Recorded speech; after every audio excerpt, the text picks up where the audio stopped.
Hi hello नमस्कार. मी पुन्हा एकदा नवीनशा व्हिडिओमध्ये तुमचं मनापासून स्वागत करते. तर इथं संध्याकाळचं रुटीन आहे आणि ह्या व्हिडिओमध्ये मी तुमचं मनापासून स्वागत करते. तर कसे आहात तुम्ही सगळेजण? ओके, बरे आहात ना? तर मी अशीच देवापाशी प्रार्थना करते की तुम्ही सगळे ओके असाल.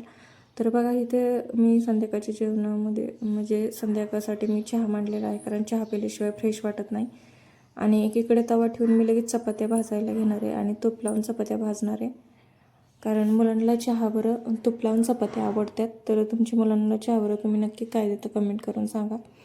तर इथं मी चहाबरोबर त्यांना चपात्या देत असते तूप लावलेलं. तर हे गावरान तूप आहे आणि मी तेच त्यांना देत असते तूप लावून.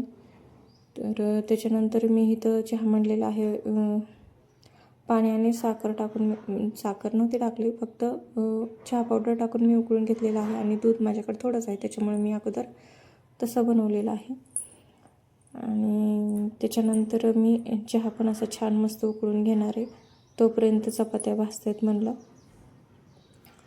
आणि चहा थोडासा जास्त बनवणार आहे, कारण आम्हाला दोघाला आणि मुलांना पण चहा लागतं आहे.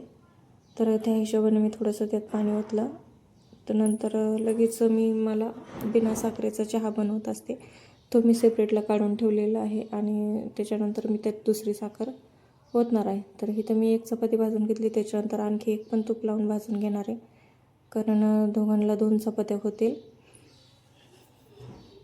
तर असं तुम्ही चपात्याचा यूज करा जास्त, जेणेकरून शिळ्या पण चपात्या राहत नाहीत आणि संपून जातात चपात्या. नाहीतर काय होतं, चहावर खारी वगैरे दिलं तर चपात्या भरपूर शिल्लक राहतात.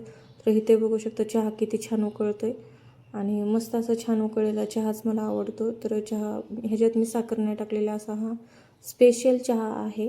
तर त्याच्या बाकीच्यासाठी मी साखर टाकलेली आहे आणि मला बिना साखरेचा बनवलेला आहे. तर त्याच्यानंतर चहा वगैरे मुलांना दिल्याच्यानंतर मी लगेच कपड्यांच्या घड्या घालायला घेतलेल्या आहेत. तर इथं मी आभाळ वगैरे आल्याच्यानंतर मी हे कपडे घरात आणून टाकलेले होते आणि घड्या घालायचे राहिलेले होते. तर म्हणलं चला कपड्यांच्या घड्या घालून घेऊया. तर इथं मी सगळ्यांचे कपडे सेपरेट ठेवत असते, माझे वेगळे, मुलांचे वेगळे आणि सासऱ्यांचे, मिस्टरांचे, सगळ्यांचे वेगळे वेगळे ठेवत असते, की जेणेकरून उद्या आंघोळ करताना आपल्याला त्यांच्या हातात देण्याची गरज नाही पडली पाहिजे. तर मी असंच करते. तर तुम्ही कसे करता नक्की कमेंट करून सांगा. तर कपड्याच्या घड्या घालायच्या झाल्याच्या नंतर मला लगेच घरं वगैरे झाडून संध्याकाळच्या जेवणाचं, स्वयंपाकाचं बघायचं आहे. आणि 4-5 दिवस झालं खूप तेलकट वगैरे खाण्यात आलेलं आहे आणि नुसता सांबर राईस खाण्यात असल्यामुळे आज थोडंसं ज्वारीची भाकर वगैरे खाऊ वाटली, तर मी आज ज्वारीची भाकर टाकणार आहे आणि वेगळंच काहीतरी असं खायला बनवणार आहे, जे घरगुती जेवण असेल तर. कारण 8 दिवस आमच्या इथं सप्ताह असल्यामुळे आमच्या इकडं गाव जेवण असतं, की जेणेकरून चूल न पेटवता ज्याच्या घरी पंगत असेल त्याच्या घरी सगळ्यांनी जेवायला जायचं. आमच्याकडे चूल पेटत नाही त्या दिवशी, अख्खं घर जेवायला जातं सगळे, जेवढी आमची लोकसंख्या आहे ती.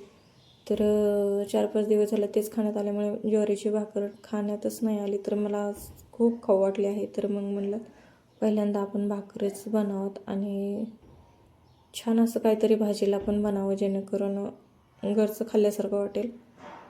तर इथे मी साड्यांच्या पण घड्या घेतल्या लगेच आणि घरं वगैरे झाडायला सुरुवात करते.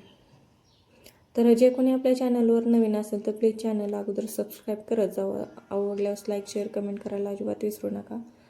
तर इथं माझ्या घड्या घालून झालेल्या आहेत आणि आता मी झाडायला सुरुवात करणार आहे. तर म्हणलं चला मुलांना अगोदर अभ्यासाला बसवावं आणि नंतर लगेच झाडायला सुरुवात करावं. तर हॉल वगैरे मी झाडायला सुरुवात करणार आहे. तोपर्यंत म्हणलं पहिलं बाहेरचा वाटा वगैरे झाडून घ्यावा.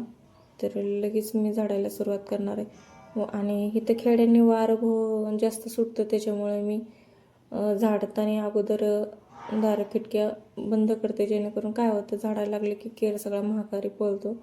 तर दारं खिडक्या अजिबात आम्ही उघड्या ठेवत नाहीत. तर इथं माझा हॉल झाडायचं चालू आहे. आणि संध्याकाळच्या जेवणामध्ये असं खास मला असं वाटतं बेसन बनवावं, जेणेकरून खूप दिवसातून खाल्लं नाही. तर तेच बनवायचं माझ्या डोक्यात आहे आणि पटदिशीने बेसन होईल आणि बाकीचे कामं पण लवकर उरकतील. तर त्या हिशोबानेच मी आज बेसन बनवणार आहे आणि बाकीचे कामं करणार आहे. तर तर मला हा व्हिडिओ कसा वाटतो हे नक्की कमेंट करून सांगा. आणि जे कोणी नवीन असेल तर प्लीज चॅनलला सबस्क्राईब करीत जावा, जेणेकरून आपल्याला खूप छान असे मोटिवेशन भेटतं पुन्हा छान असा व्हिडिओ बनवायला. तर नक्की चॅनलला सबस्क्राईब आणि कमेंट लाईक करायला अजिबात विसरत जाऊ नका. तर हे ते बघा माझं संध्याकाळचं झाडून वगैरे तर झालेलं आहे. आता मी संध्याकाळचं बेसनाची तयारी करणार आहे. तर कांदा वगैरे चिरून घेतलेला आहे, पण मला लसूण वगैरे सोलायचा होता आणि लगेच बेसनाला फोडणी द्यायची होती. तर मिक्सरमध्ये मी तोपर्यंत म्हणलं लगेच हिरवी मिरची आणि लसूण टाकून बारीक वाटून घेऊ आपण, जेणेकरून भाजी लवकर उरकेल. तर इथे बघा मी मिक्सरवर लगेच पटदिशीने मी वाटून घेतलं आणि लगेच भाजीची तयारी केलेली आहे. तर कसा वाटला हा तुम्हाला माझा आजचा दिवस, संध्याकाळचा डेली रुटीन व्हिडिओ, नक्की कमेंट करून सांगा. आणि अशा छानशा नवीनशा व्हिडिओसाठी माझ्या चॅनलला नक्की सबस्क्राईब करा. भेटूया पुन्हा छानशा, तोपर्यंत बाय.